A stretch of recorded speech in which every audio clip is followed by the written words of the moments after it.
Vizag 1080 park చాలా బాగుంటుంది view ఇక్కడ నుంచి. రీసెంట్లీ షిప్ కొట్టుకొచ్చింది, బంగ్లాదేశ్ షిప్, అది మీకు చూపిద్దాం అనుకుంటున్నాను. This is my second video in the Vizag. And బీచ్లో చాలామంది ఉన్నారు. ఈరోజు Mukkoti Ekadashi. And beach view వైజాగ్లో చాలా బాగుంటుంది. Excellent view. ఇంకా ఈవినింగ్ అయితే ఇంకా బాగుంటుంది. ట్రై చేద్దాం.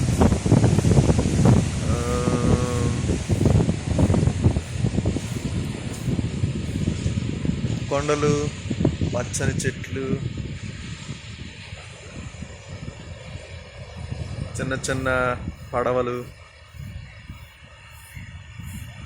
సముద్ర కెరటాలు,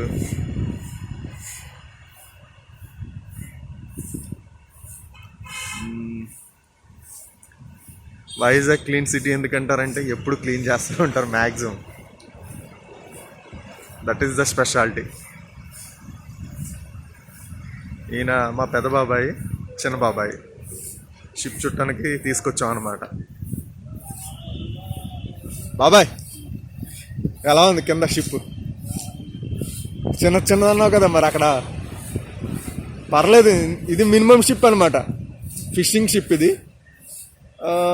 కొట్టుకొచ్చింది మొత్తం బంగ్లాదేశ్లో. మళ్ళీ అందులో సామాన్లు పట్టుకుపోతారు. ప్రస్తుతానికి ఇంకా ఉన్నారు అందులో, వాళ్ళు వెళ్ళలేదు. కాపలాగా ఉంటారు కదా, పర్మిషన్ తీసుకుని ఉన్నారు ఇంకా.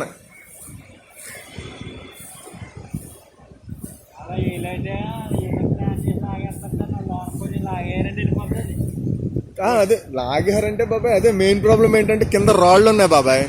ఆ రాళ్ళు లేకపోతే నీకు లాగేస్తారు ఇసుక మీద అయితే. కింద పోతాయి. అది ఇప్పుడు లాగితే ఇంకా పోద్ది కదా. దాని గురించి అని ఇప్పుడు వైజాగ్ వాళ్ళతో మాట్లాడుతున్నారు. ఏమైనా ఉంటే తీసేసుకోండి మీరే కావాలంటేని ఇచ్చేస్తామంటున్నారు అనమాట. ఎంతో కొంత ఇచ్చి. అవును, కానీ ఇది సముద్రం పెరుగుతూ కొడతా ఉంటే మాత్రం ఇక్కడ వరకు వచ్చేస్తుంది. ఫస్ట్ పార్ట్ ఉంది కదా, ఎంతవరకు అయినా అలా కొడతానే ఉంటాయి వాటర్. పొగ మంచి వాళ్ళు కనిపించట్లేదు. ఈ వ్యూ కూడా చాలా బాగుంటుంది. అవును, నెంబర్ 1 బీచ్ ఇది ఒకటే. ఎందుకంటే పార్క్తో అటాచ్ చేసి ఉంది కదా, దాని గురించి.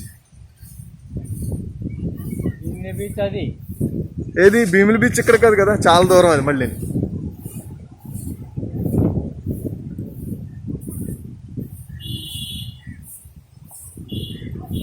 చూడండి, చిన్న టెంపుల్ కూడా ఉంది అక్కడ. సూపర్ వ్యూ బీచ్లో.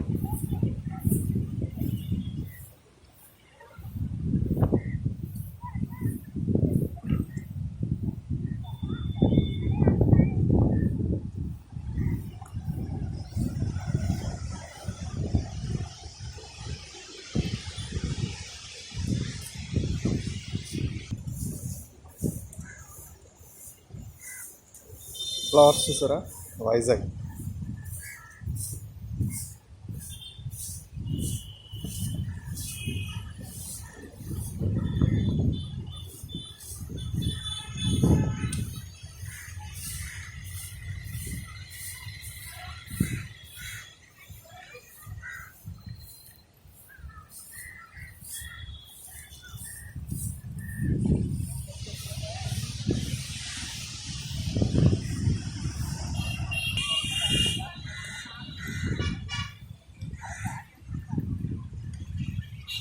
చిన్న చిన్న ఫౌంటైన్స్ బీచ్లో.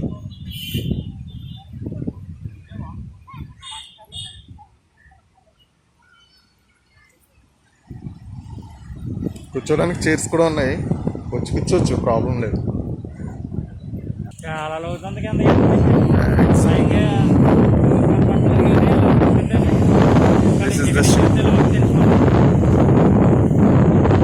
షిప్ మీద ఇంకా జనాలు ఉన్నారు.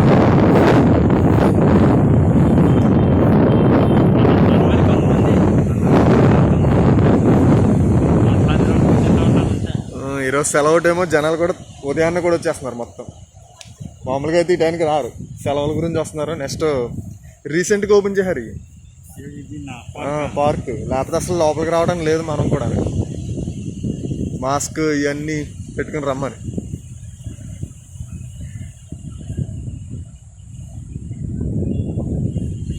బాబాయ్ బయలుదేరుతామా?